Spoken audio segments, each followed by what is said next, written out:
Salut à tous, bienvenue dans votre rendez-vous du matin, l'OM au café. Je suis très heureux de vous retrouver aujourd'hui, très heureux forcément, hein, comme tous les Marseillais. J'ai passé une belle soirée hier soir. Est-ce que c'est le cas aussi de mon invité, de mon acolyte sur ce jeudi matin, Bernard Rodriguez? Comment ça va? Ça va très bien, mon ami. Toi aussi, tu as passé une belle soirée hier? Bah écoute, tu sais, en tant qu'entraîneur, tu vois un peu les choses différemment, mais moi je suis surtout très content parce que je pense que c'est juste le résultat d'une gestion catastrophique du Paris Saint-Germain par rapport à son club et tant qu'ils n'auront pas compris que le club et le coach c'est plus important que les joueurs, je pense qu'ils seront encore amenés à avoir des désillusions. Tiens, on va en parler 2 secondes, mais il sert pas à grand-chose, notre ami Pochettino, depuis qu'il est arrivé. On n'a rien vu. Toi, tu dis qu'en tant que coach, tu regardes le truc forcément différemment. On n'a rien vu depuis qu'il est à Paris, non? Ben écoute, je suis complètement d'accord avec toi. Tu sais, aujourd'hui, on regarde Paris parce qu'on a l'impression qu'en ayant Neymar, Messi, et Mbappé, on va avoir du spectacle. Mais ce que je peux te dire, c'est que Paris cette année, s'ils n'avaient pas Mbappé, je pense qu'ils seraient pas promis au classement. Et en fait, quand il n'y a pas Mbappé dans cette équipe, il se passe rien. Et on s'y en est encore rendu compte hier soir, où c'est encore lui qui allume la lumière, mais à un moment donné. Même si aujourd'hui c'est très facile de taper sur le gardien de but, mais je pense que quand même malgré tout à 1-1, ils étaient encore qualifiés, tu vois. Donc ils se sont effondrés sur le plan mental de manière désastreuse. Et en fait, une politique d'addition de talent, mais l'addition de talent, ça fait pas une équipe au football, tu vois. Donc il y a beaucoup d'exemples dans le football français, dans le football mondial qui te prouvent le contraire. Donc c'est pour ça que moi je suis assez content de ce résultat, bon, qui est pas une bonne nouvelle pour le football français, mais je suis assez content parce que ça montre s'il était besoin de le faire que la gestion des dirigeants du Paris Saint-Germain et du Qatar est assez désastreuse sur le plan de la constitution d'une équipe, d'un groupe, d'un état d'esprit, d'un mental et d'une organisation et d'une gestion, pour moi, des dirigeants qui est assez catastrophique. Et oui, et c'est vrai que c'est ça aussi, c'est-à-dire qu'on peut, voilà, ça nous permet de chambrer nos amis parisiens, mais ça nous permet aussi, c'est vrai, de constater que cette politique de l'argent à tout prix, ben voilà ce que ça donne. Et c'est vrai qu'il y a Bien des sûr. équipes qui vont aller plus loin dans cette compétition et qui le méritent amplement. On va passer bien sûr quand même à l'Olympique de Marseille. Je profite de t'avoir, Bernard, pour te poser une question. Je ne sais pas si tu regardes notre émission Virage Marseille avec Eric Dimeco et Flo Germain. Non. Mais notre ami Eric Dimeco me disait quelque chose là sur tout ce qui se passe en ce moment à l'Olympique de Marseille. Il me disait c'est la responsabilité du président. Il me disait que, que normalement, quand tu es président dans ces moments-là, il faut savoir taper du poing sur la table. Il faut faire en sorte que la situation comme ça, ne dégénère pas.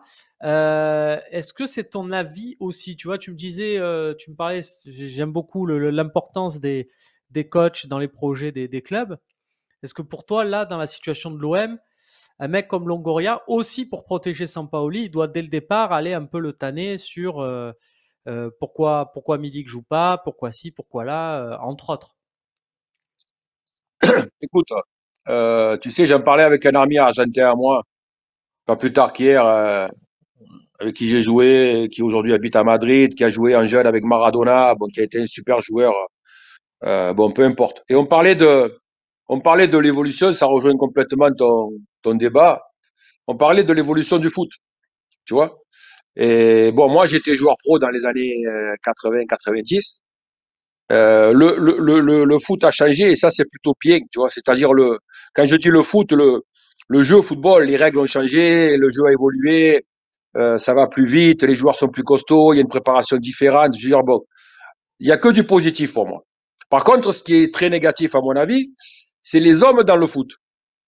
Et ça, si tu veux, pour moi, c'est un gros point noir. À l'époque, sans faire l'ancien combattant, le coach, si tu veux, c'était le number one. Voilà. Le président, tu savais qui c'était, mais tu le voyais pas ou peu et tu l'entendais jamais. D'accord. Mhm. À l'époque, les agents n'existaient pas. Les directeurs sportifs, quasiment pas. Donc aujourd'hui, en fait, l'évolution, elle fait que le coach est devenu le quatrième, voire des fois la cinquième roue du carrosse, tu vois. Voilà. Ça a dévalué beaucoup son rôle. Ça a dévalué énormément son pouvoir parce que tu te rends compte qu'aujourd'hui, y compris dans le recrutement, sont rares les coachs qui sont impliqués à 100%. D'accord. Mhm. Et donc, à la sortie, ça te met des règles du jeu qui sont complètement faussées. Alors après, maintenant, on inverse la tendance en disant, ah, putain, c'est le président qui doit venir à la rescousse du coach. Bien sûr que je suis d'accord avec Eric. Bien sûr que le président, il doit taper du poing sur la table, même si c'est pas par médias interposés, mais en tout cas en interne, parce que, bon, tu es au courant quand même que je vois pas toutes vos émissions, mais que je suis partie Mhm. prenante parce que Bien j'interviens sûr. pas mal de fois par papier interposé. Euh, je pense qu'il y a suffisamment aujourd'hui de choses qui me semblent un peu bizarres, pour pas dire autre chose, dans le comportement de Sampaoli pour que le président tape du poing sur la table. Là-dessus, je suis complètement d'accord avec Eric Dimico. Euh, tu nous parles aussi de ton ami argentin, tiens, il en pense quoi de Sampaoli? Il a forcément un avis, il le connaît. Bah, il le connaît très bien. Bon, je te dirai pas dans le détail les mots qu'il a employés, mais bon, c'était en tout cas pas très flatteur. Voilà, c'était en tout cas pas très flatteur. Euh, ce que je peux moi, je sais pas ce qu'Eric a dit, ce qu'Eric pense euh, en clair de Sampaoli. Bon, moi, tu sais, tu me connais un peu et tu sais que j'ai un discours et je m'y tiens. Voilà, comme je dis, c'est facile de parler après et il faut surtout parler avant, tu vois. Et rappelle-toi de l'époque de Bielsa où je m'étais fait tancer les 6 premiers mois parce que j'avais mis certaines réserves et j'avais mis en garde certaines personnes qui s'enflammaient. Et tout le monde, plus ou moins, m'était tombé dessus en disant, ouais, c'est Rodriguez, si, nana. Et à la sortie, ils m'ont donné raison parce qu'ils ont dit, putain, finalement, il a dit 6 mois à l'avance ce qui allait se passer. Donc, je me prends pas pour un voyant, mais malgré tout, j'ai bien peur que notre ami Sampaoli prenne la même direction. Voilà. Et j'ai fait quelques réflexions en début de saison sur ces multitudes de changements et ces multitudes de systèmes de jeu qui, en fait, d'une organisation devient une désorganisation et qui, en fait, ont impacté complètement les joueurs qui quelque part, aujourd'hui, dans certains matchs, tu les sens complètement perdus, quoi. Donc, là, on peut pas dire que c'est la faute du président, on peut pas dire que c'est la faute du directeur sportif, on peut pas dire que c'est la faute des agents. Il est en pleine possession de ses responsabilités. Je pense que de ce que je vois, ça a l'air d'être, en tout cas sur le plan sportif, le seul maître à bord. Au niveau des choix, parce il le dit, il assume. Mais il y a une stat qui est sortie. Alors, je sais pas qui l'a sortie, mais je pense que tu es au courant. Il a fait 51 matchs à la tête de l'OM. Il a changé 42 fois de composition d'équipe. Donc, même si tu n'es pas du football, c'est quand même une équation qui peut poser question. Tiens, il y a Flo 13410 qui est pas redescendu hein, de cette victoire du Real Madrid hier. Tiens, Club Papy qui nous dit Bernard, comment ça va toujours au Maroc? Est-ce que la retraite va bien? Pas vraiment la retraite. Non, non, que je suis pas en retraite puisque j'ai travaillé, j'ai entraîné ici au Maroc. J'ai fait une pige d'1 mois avec l'équipe nationale de Mauritanie. On a fait 2 matchs de Coupe du Monde contre la Zambie et contre la Guinée équatoriale au mois de novembre, donc c'est pas très vieux. Et je suis toujours dans le foot. On a quelques pistes, j'ai quelques pistes pour le mois de juin. Non, non, je suis pas du tout à la retraite, même si je suis très très content d'habiter Marrakech et d'avoir une qualité de vie intéressante avec des gens fantastiques autour de moi. Mais non, non, je suis pas du tout à la retraite. Je suis encore je suis encore très passionné. Le football, c'est ma vie et je pense que sans prétention, j'ai encore un peu des choses à transmettre. Donc, on va essayer de continuer notre passion tant qu'elle est là. Ouais, et bah tiens, tu as deux personnes qui te passent aussi le bonjour. C'est Christophe Champy, bien sûr, qui te fait une grosse bise. Et tiens, il y a Roland Courbis aussi qui est passé la semaine dernière par les studios du Phocéen et qui nous a parlé de toi et qui m'a dit d'ailleurs, bon, qui a demandé de tes nouvelles et qui était content de savoir que ça se passait bien pour toi au Maroc et qui m'a dit Bernard Rodriguez, faut pas croire, c'était techniquement, c'était un bien meilleur joueur que ce que l'on présente. Voilà. Bien sûr. C'est vrai que Ben, tu tu peux sais, faire peur comme ça à première vue, mais non, tu mais savais tu sais, aussi faire des choses avec un ballon. écoute, j'étais un joueur qui était d'abord un gagneur, un compétiteur et qui avait beaucoup de tempérament. Ça, je vais pas le nier.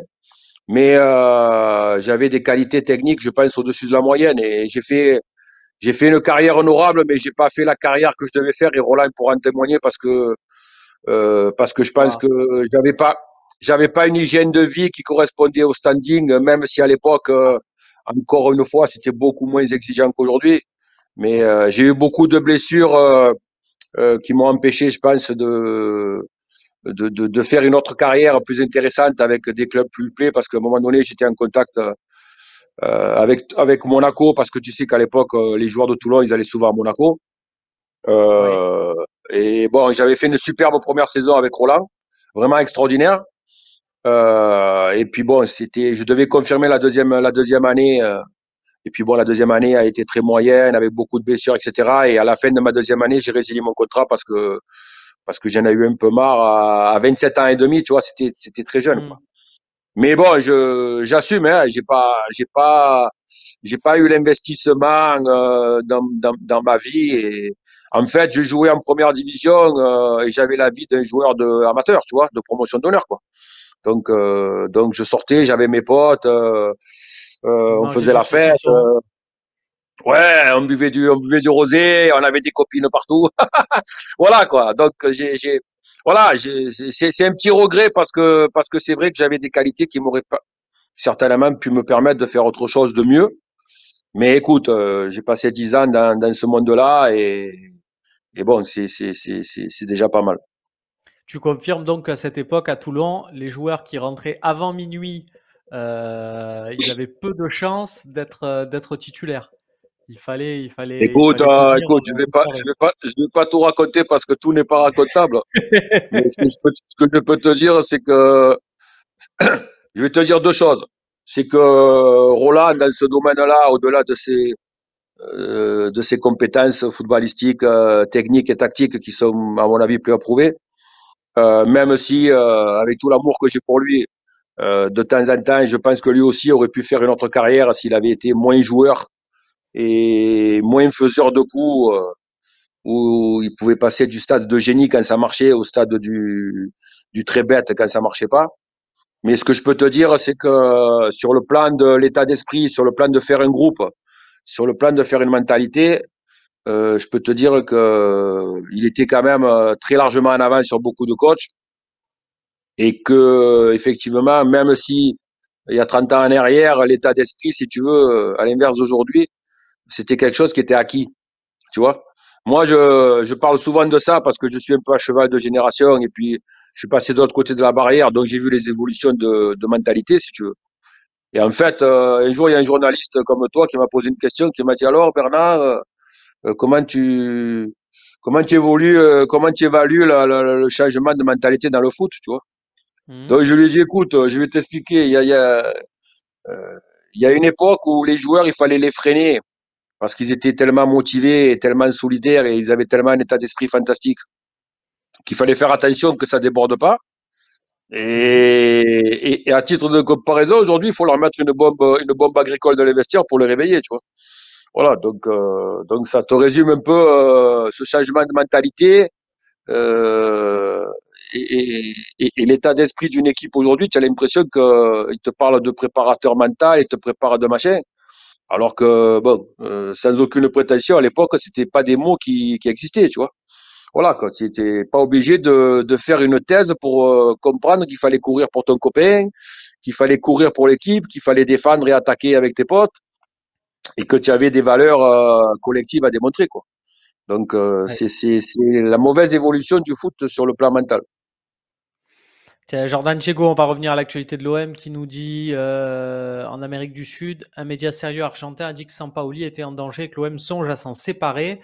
Est-ce que vous avez des infos? C'est plus une rumeur, hein, comme te le répond d'ailleurs Claude Papier. Effectivement, ça a été démenti du côté de l'OM, même si en vrai, forcément, quand tu es 11e de Ligue 1 sur les 5 derniers matchs, ces 5 dernières journées, forcément, peu importe qui tu sois, l'Olympique de Marseille, t'es menacé. Enfin voilà, vu le contexte et vu aussi le contenu des matchs, dire qu'il est menacé, effectivement, après à quel degré, ça c'est différent. Il n'est pas proche d'un renvoi. Jordan qui continue, qui nous dit les Argentins n'aiment pas du tout Sampaoli. Ils ont encore en travers son passage à la tête de la sélection où il a fait n'importe quoi. C'est vrai que à chaque fois qu'on parle, enfin que j'ai l'occasion de parler à des Argentins de Sampaoli, cette gestion de la Coupe du Monde, ça les a profondément marqués. Voilà. Est-ce qu'on a, voilà, tiens, Max Tis qui nous dit, je veux que l'OM finisse sur le podium, mais si c'est pour faire n'importe quoi la saison prochaine en Ligue des Champions, je préfère finir quatrième ou cinquième pour faire un bon parcours en C3. D'accord avec moi, Romain? Alors, super débat, parce que on l'entend à chaque fois, ça, ce fameux, on va en Ligue des Champions, pourquoi faire? Bernard, on est d'accord qu'on va en Ligue des Champions pour retourner en Ligue des Champions. L'idée, c'est de se dire, il faut que tu arrives à créer un cycle, en fait, que tu arrives à l'objectif, c'est d'arriver non seulement à pas se qualifier une fois pour la Ligue des Champions, mais 2 fois d'affilée pour créer une dynamique. Parce que l'année prochaine, qu'on soit de toute façon en bonne forme ou pas, on sera chapeau 4 vu notre indice UEFA et on sera au tout début de l'aventure. Écoute, la Ligue des Champions, je pense que pour beaucoup d'équipes, en tout cas, trois, quatre équipes en France, dont l'OM fait partie, c'est d'abord une question économique. Voilà. Que tu entendes Olas, que tu entendes Longoria ou ses prédécesseurs, ils te disent tous, non, il faut qu'on touche à la Ligue des Champions parce que sur le plan économique, on en a besoin. Donc ça, c'est déjà la première vérité. Ensuite, effectivement, d'aller en Ligue des Champions pour pas gagner un match et entre guillemets avoir le bonnet dans la fin, bon, c'est pas exceptionnel. Tu vois, faut le reconnaître que les supporters marseillais, je pense pas qu'ils aient envie de ça. Donc, si tu veux, on en revient toujours au débat euh, principal. Malheureusement, je dis bien malheureusement aujourd'hui, c'est que tu es accroché à des finances. Je pense que tu es bien au courant de comment a été montée cette équipe de l'OM. Bien sûr, à Bon, crédit. voilà, où le président, et c'est tout en son honneur, a fait un travail de qualité pour amener une équipe compétitive. Et ça, il faut lui tirer un grand coup de chapeau. Mais comme tu dis, c'est à crédit.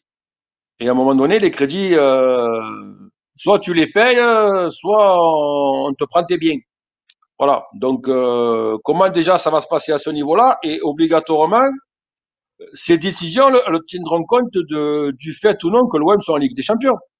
Tu vois, tu peux pas imaginer que certains joueurs de valeur qui sont prêtés à l'OM, qui font plutôt une bonne saison, euh, et qui donc normalement devraient être sollicités en fin de saison malgré tout, Ou tu veuillent penses à rester Saliba, pour. toi? Ben, par exemple, c'est un vrai bon exemple. Voilà. Tout est conditionné, effectivement sur le plan sportif à attraper la Ligue des Champions, dont va découler des finances qui te permettront peut-être de pouvoir garder, de pouvoir payer certains crédits, comme tu l'as si bien dit. Et c'est vrai que pour l'Olympique de Marseille, il y a cette possibilité-là aussi de se dire, si l'OM retrouve la Ligue des Champions, ça veut dire qu'un autre club français ne la retrouve pas. C'est ça aussi.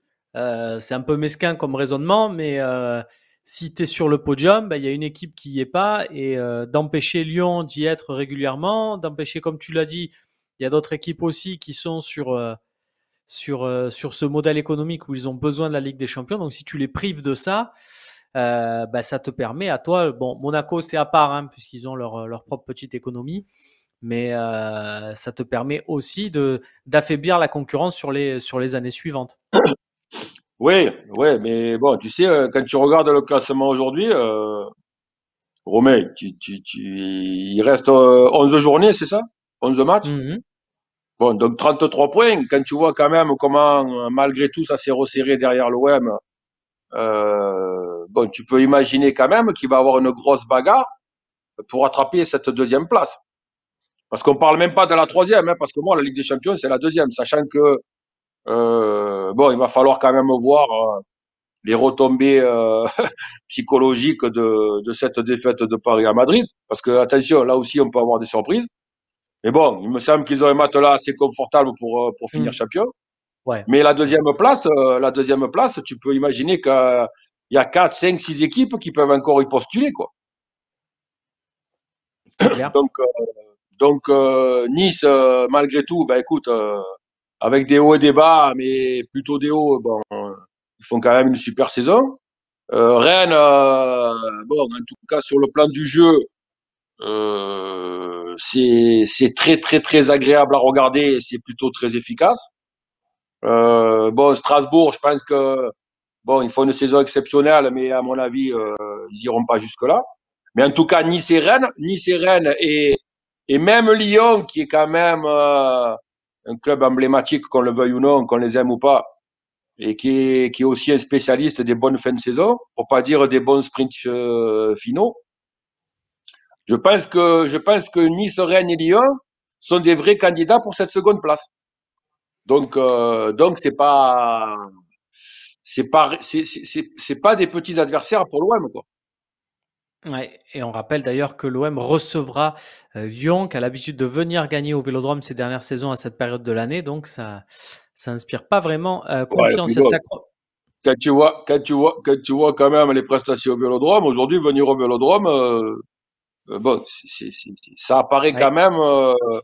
Tu vois, bon, je dis pas elles que ont de c'est une plus. promenade de santé, mais bon, Clermont y a gagné, Brest y a gagné. Bon, si tu es Lyon et que tu vis au Vélodrome, bon, je pense pas que Ah oui, oui, tu aies peur. ils sont déjà dans cet état d'esprit, ouais. Il y Voilà. a Benouebe qui nous dit, vous avez parlé de Porto-Lyon. C'est vrai que, alors je me suis pas fait encore le résumé du match, mais Lyon est allé gagner à Porto. Sacré perf quand même, parce que Porto, ben, on les a joués en Ligue des Champions l'an dernier, on n'a pas existé contre eux, quoi. C'est pas mal ce qu'ils ont fait nos amis lyonnais, Écoute, effectivement. non, mais Lyon a une superbe. Alors je vais dissocier parce que les gens, il faut aussi qu'ils apprennent à dissocier. Tu l'as croisé Euh, d'ailleurs, Peter Bosch à Toulon ou pas? on a joué, C'était là. on a joué ensemble avec Peter, bien sûr. Voilà, je me qui disais est, bien. qui est, qui est un super, qui est un super mec, qui était à l'époque un superbe milieu de terrain, un infatigable milieu de terrain. Voilà. Donc non, non, Peter c'est un super mec, mais Lyon euh, a quand même sur le papier un fantastique, pour moi, hein, un fantastique effectif. Mhm. Je parle au niveau de la Ligue 1. Donc après, bon, là aussi avec certaines turbulences, avec quelques problématiques certainement internes. Peter qui a dû un peu changer son fusil d'épaule. Bon, mais en tout cas, aujourd'hui, ça fait 3, 4 matchs où il s'est calé dans une organisation qui correspond bien aux qualités des joueurs qu'il a. Il a récupéré Fèvre. Bon, il a recalé Paqueta dans l'axe derrière Dembélé. Dembélé, ouais. Bon, il y a quand même, il y a Nicolas quand même, Pepe aussi il y a sur quand un même sur côté, le donc c'est vrai papier. que c'est pas mal. Non, non, mais il y a quand même sur le papier des forces vives, quoi. Voilà. Tiens, il y a Sacrom qui nous dit, allez, un mois décevant, ça remet tout en cause. Les joueurs étaient paumés en première période contre Monaco. Alors, Sacrom, il n'y a pas eu non plus des occasions super franches. Sinon, 42 compos en 51 matchs, c'est que dalle avec Garcia à une époque, c'était 38 en 40. Oui, mais c'est une saison où on finit cinquième et où on finit pas sur le podium. Trouve-moi Sacrom si tu veux une saison où ça change autant de compos et où les objectifs sont atteints, parce que c'est bien ce qu'on regarde. Si c'est changer de compo pour changer de compo et finir 15e, intéresse-moi. Et c'est vrai que cette saison-là, l'objectif c'était le podium, comme cette saison. Et c'est ce qu'on espère tous pour l'Olympique de Marseille en fin de saison. Tiens, Claude Papy, Bernard, tu es au Maroc. Peux-tu nous parler de l'Institut Mohamed VI, d'où sort Targaline? Ça te Ben, parle? écoute, l'Institut Mohamed VI, On va dire, pour résumer, pour que les gens comprennent, c'est une espèce de petit Clairefontaine qui a été créé sous l'égide, bien Mhm. évidemment, du roi, et qui est censé récupérer tous les meilleurs jeunes Marocains pour les mettre dans les meilleures conditions possibles de travail et pour sortir de là des jeunes talentueux qui vont garnir les clubs marocains et éventuellement, si leur qualité leur permettent de gagner, d'aller dans des clubs européens. Voilà, donc c'est des superbes installations, c'est ce qui se fait au niveau des installations, ce qui se fait de mieux bien évidemment au Maroc. Bon après, je pense pas que j'ai pas les stats, mais bon, ils fournissent pas non plus sur le plan européen des tonnes de joueurs, hein. Parce que malgré tout, dans l'absolu, le Maroc fait partie de ces pays où il y a quand même beaucoup de problèmes au niveau de la formation. Tiens, il y a Adil Rami qui est passé sur le chat qui nous dit Karim Benzema vous passe le salam. Eh bien, écoute, nous aussi, il n'y a pas de souci. Merci, merci à Benzema pour ce formidable triplé. C'est vrai que on y revient, Bernard, hein, c'est plaisir, mais quand même, est-ce que c'est pas le vrai kiff, c'est pas de marquer sur l'engagement? Est-ce que ça, c'est pas une des vraies joies du football? Il y a engagement et tu marques vraiment dans la foulée. Non, mais en plus de ça, là, c'est même pas un kiff, hein, c'est un feu d'artifice, parce qu'en plus que tu marques sur l'engagement, c'est le troisième but quand même. Donc, tu vois ce que je veux te dire. Ça veut dire Ah, bien que sûr. tu viens de plier un match, tu viens de faire un triplé, tu es français, ex-lyonnais qui bat le Paris Saint-Germain. Bon, je t'explique pas, quoi. Je pense que même s'il boit pas d'alcool, il a pu mettre quelques magnums de champagne pour ses amis au frais, l'ami Karim. C'est clair. Tiens, on nous dit, c'est Fred Bart, Romain, je me suis mis à Sorare grâce aux Phocéens. Y a-t-il un épisode Sorare? Oui, il y a un épisode olympique Sorare. Ça sera à 13h pour pas concurrencer, évidemment, le match de l'Olympique de Marseille. On se retrouve à 13h. Il y aura Pierre Maturana, Sorare Unicorn. Et Fred, si tu as commencé l'aventure avec le Phocéen, n'hésite pas à voilà, nous contacter, à faire un épisode avec nous. On t'invitera, tiens, Bernard, sur une émission de Sorare. C'est, on va dire, des paris sportifs nouvelle génération. Tu me diras un peu je t'expliquerai un peu comment ça marche. Tu me diras un peu ce que tu en penses et un avis de coach là-dessus. Parce que tu Ok, récupères en fait des joueurs, mais pour toute leur carrière. Et en fait, tu es récompensé comme à des tables de poker en fonction de leur performance. Tu alignes 5, ton meilleur 5 comme tes 5 cartes de poker et on voit où tu finis dans le classement en fonction de leur performance du week-end. Donc, ok. tu me diras un peu ce que tu en penses. Tiens, Geoffrey qui nous dit à quel niveau pourrait se situer le déclic nécessaire à nos joueurs. Ils en ont l'air plus ou moins conscients. Ils prenaient l'exemple de Saliba en conf. C'est vrai ça. Est-ce que tu disais tout à l'heure, c'est difficile de convaincre les joueurs. C'est quoi les ressorts à ce moment-là d'une saison pour essayer de faire repartir l'équipe? Faut changer un peu un schéma, faut trouver un nouveau truc où tu en impliques deux ou trois de nouveaux et tu essaies d'impliquer ce petit groupe en te disant ça va entraîner les autres. Écoute, chaque coach a ses idées, chaque coach a sa logique et c'est respectable pour tout le monde. Le problème, c'est que moi, ce qui me gêne, c'est que justement, tu la cherches, la logique de Sampaoli. Tu vois? En tout cas, moi, je la cherche. Alors, si tu es coach, euh, euh, tu es censé mettre en avant les qualités de ton effectif et adapter tes convictions à ton effectif.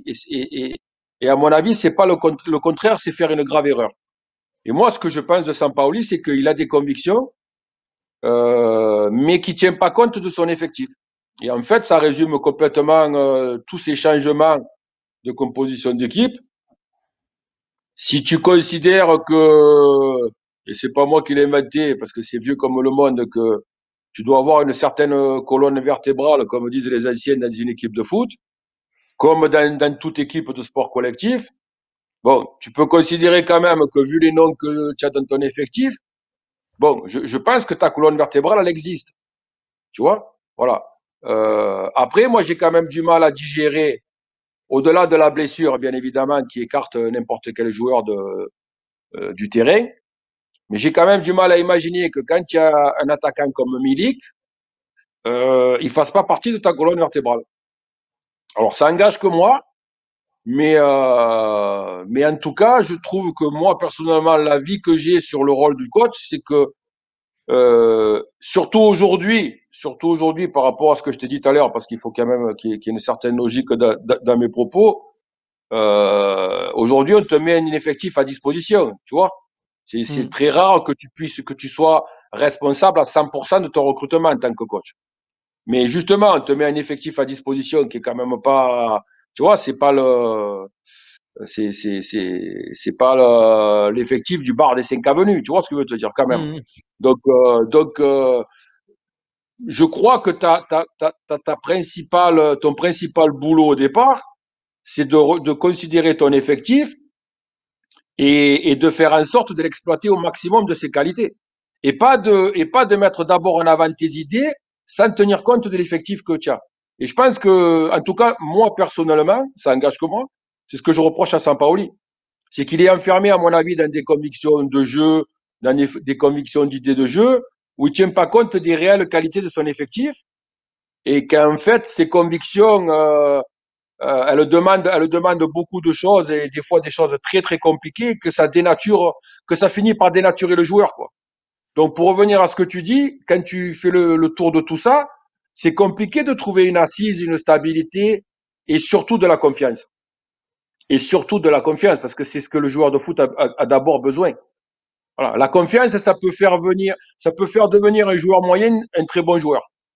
Mais le perte de confiance, ça peut faire devenir un super joueur un joueur très moyen. Voilà. Et je pense que tout tourne autour, en tout cas, pour moi, tout tourne autour de ça.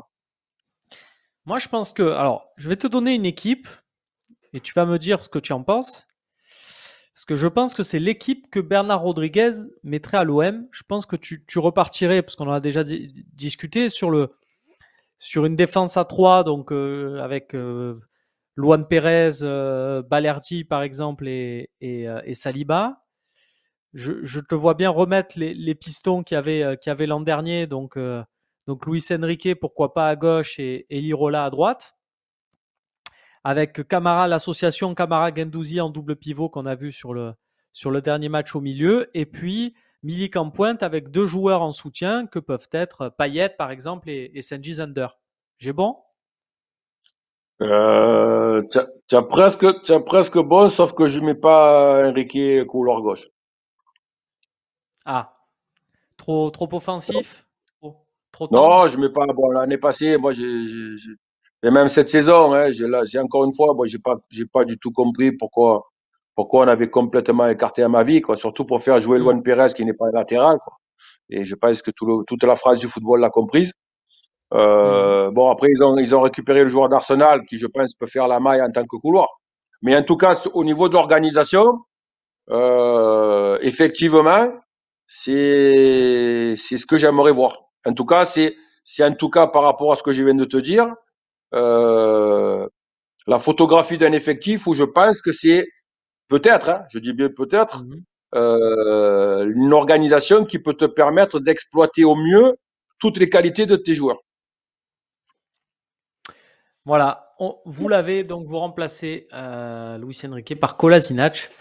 Et on nous dit, tiens, est-ce que tu as une idée d'un entraîneur qui conviendrait à l'OM, Albo Marseille? Écoute, entraîner l'OM, et je pense que c'est pas Roland qui pourra dire le contraire, même si c'était un enfant de la ville.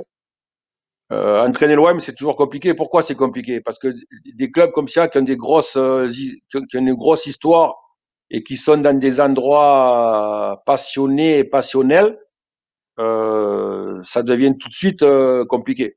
Voilà, l'OM, L'OM c'est Naples, l'OM c'est Galatasaray, l'OM c'est Boca Juniors. Voilà, c'est tous des endroits où l'importance de la passion et l'importance des supporters à travers le club et à travers une ville, ça peut ça peut créer une ambiance pas obligatoirement facile à vivre pour n'importe quel coach.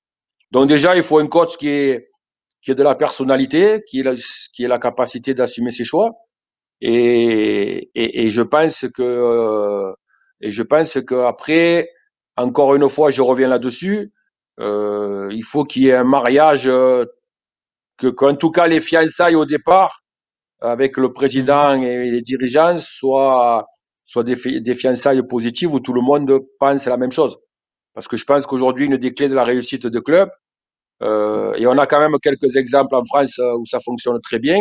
On a parlé de Rennes, on peut parler de Strasbourg, on peut parler de aujourd'hui de Nantes où Antoine, avec qui j'ai joué aussi, fait un travail exceptionnel. Il y a quand même encore en France des clubs où le mariage ou en tout cas l'association président-coach ou président-coach directeur sportif fonctionne très bien. On peut parler de Lens. Voilà, donc je pense que ce trio-là, pour moi, c'est la base d'une certaine réussite. Donc il faudrait déjà qu'à ce niveau-là, les choses s'imbriquent bien et on puisse éventuellement mettre un vrai projet en place en tenant compte de toutes les forces vives qu'amène cette ville et ses supporters à cette équipe. Et je pense qu'en France, il y a des coachs qui sont capables de très très bien entraîner l'OM. Il y a Albon Marseille qui te cherche un peu. Il dit c'est Sampaoli que nous décrit Bernard. Ouais, Pas trop. mais Pas trop l'impression c'est quand pas. même. Non, mais bon, Sampaoli, effectivement, si tu décris que le personnage, effectivement, ça peut coller exactement à ce que je viens de dire. Mais c'est pas parce que tu as le costume de quelque chose que tu fais exactement ce que le costume te demande de faire. Voilà, donc je pense que Sampaoli, entre le costume et ce qui est à l'intérieur du costume, il y a une grande différence. Il y a Alexis P qui nous dit ton survêt est magnifique, Romain. Merci. Merci, c'est sympa. Les amis, cette émission touche à sa fin. Paul K, que je remercie sur le chat, a lancé un petit sondage pour un pronostic sur le match de ce soir. Et ce qu'il emporte assez largement, c'est la victoire serrée. Tu en penses quoi, toi, de ce match, Bernard? On se quitte avec ça contre réception de balles. On annonce voilà un vélodrome qui sera rempli que d'un tiers. Voilà, est-ce que déjà ça tu le comprends? C'est ce côté le FC Ah, Bâle, c'est un ça fait peu, pas c'est- rêver. On est au mois de mars, il fait encore un peu Non, puis froid bon, début mars. c'est un peu comme tu dirais au boulot, la consolante, tu vois. Donc c'est un peu une Mm. Coupe d'Europe, voilà, c'est la Coupe d'Europe des perdants, on va dire ça comme ça. Donc c'est sûr que sur le plan de l'excitation, c'est pas exceptionnel pour les supporters qui en plus bon sortent quand même de quelques matchs où ils sont déçus. Donc ça va pas les inciter probablement à aller au stade. Mais on y sera quand même, nous, au Phocéen, forcément, et on vous racontera tout ça. Donc, en espérant une victoire de l'OM qui se mettrait un peu plus dans le sens de la marche pour, pourquoi pas, vivre, parce que on est tous les mêmes, hein, ça a beau être la consolante. Si on est en quart, en demi, moi, j'estime toujours que c'est à partir des quarts de finale. Voilà. À partir des quarts de finale où on peut toujours un peu se mettre le feu à se dire, tiens, tu as une vision jusque-là jusqu'au tableau final. Et peu importe la coupe même la coupe de Provence, si tu es en quart de finale, ça commence un peu tu vois un peu plus C'est loin. vrai, Donc on se le souhaite c'est pour vrai. ce soir. Merci Bernard d'avoir été avec nous. Merci à vous.